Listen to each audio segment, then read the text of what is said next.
ویسے تو ناظرین، دل کے مختلف امراض ہوتے ہیں، جیسے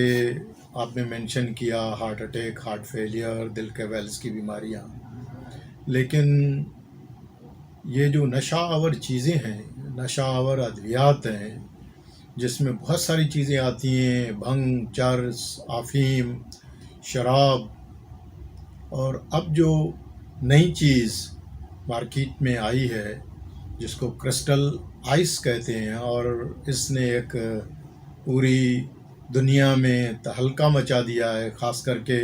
پاکستان کے لیے یہ ایک نیا کھلونا ہے، جیسے new toy in the town بھی کہہ سکتے ہیں.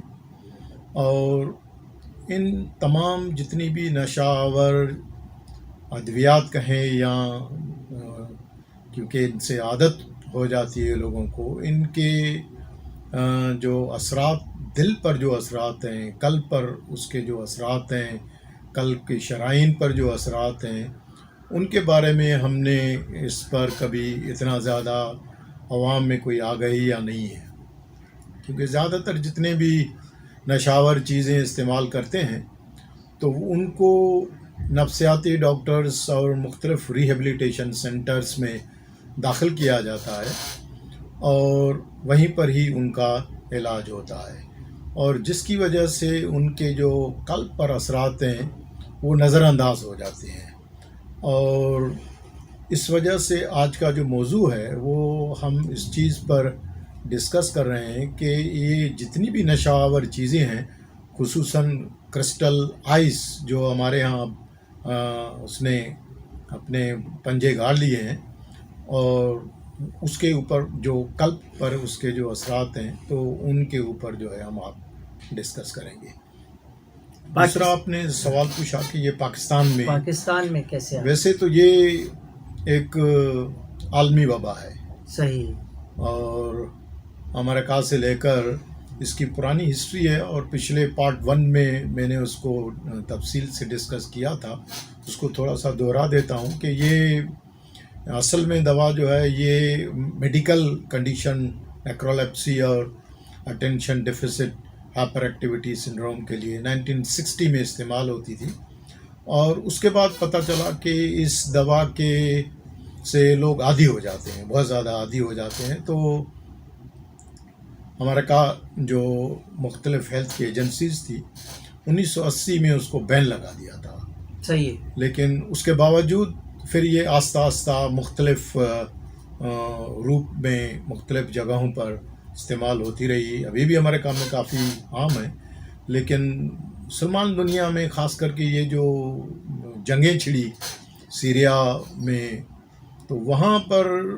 اس کا استعمال کافی کثرت سے دیکھا گیا. جو مجاہدین تھے وہ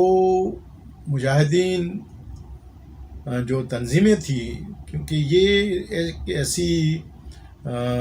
جادوگر دوا ہے ایک قسم کی کہ اس دوا کے استعمال کرنے سے ایک تو آدمی کو بھوک نہیں لگتی، دوسرا نیند نہیں آتی، اور ان میں اتنی طاقت اور توانائی آ جاتی ہے، کام کرنے کی صلاحیت بڑھ جاتی ہے ان میں اتنی، یعنی کہ طاقت اور توانائی آ جاتی ہے کہ وہ سمجھتے ہیں کہ ہم اب اس دوا کے کھانے کے بعد پوری دنیا کو فتح کر لیں گے. صحیح. اور جب اس کا وزن، کیونکہ اس دوا کا ایفیکٹ جو ہے وہ آہستہ آہستہ اس کا ٹالرنس ہوتا جاتا ہے، صحیح. اور اس ٹالرنس کی وجہ سے پھر آہستہ آہستہ اس دوا کو برداشت کرتے کرتے کرتے اس دوا کے اس ڈوز پر وہ پہنچ جاتے ہیں کہ جس ڈوز پر ان کو یہ پتہ نہیں چلتا، وہ یعنی خون کے پیاسے ہو جاتے ہیں. ان کو یہ پتہ نہیں چلتا کہ ان کے سامنے کون ہے، اور ایک ہی جھٹکے میں جو ہے وہ چند گھنٹوں کے اندر کئی 100,000 لوگوں کو جو ہے وہ قتل کر دیتے ہیں. تو اور اس وقت وہ ایسی کیفیت ہوتی ہے کہ اس کیفیت میں ان کو یہ بھی نہیں پتہ چلتا کہ ان کے سامنے کوئی بھائی ہے، ماں ہے، باپ ہے، بہن ہے، وہ بالکل ہی اس چیز سے آری ہو جاتے ہیں. تو یہ پھر وہاں سے جو ہے جو غربت اور افلاس جب زیادہ ہو گیا تو پھر وہاں کے مقامی لوگوں نے اس دوا کو بنا کے اور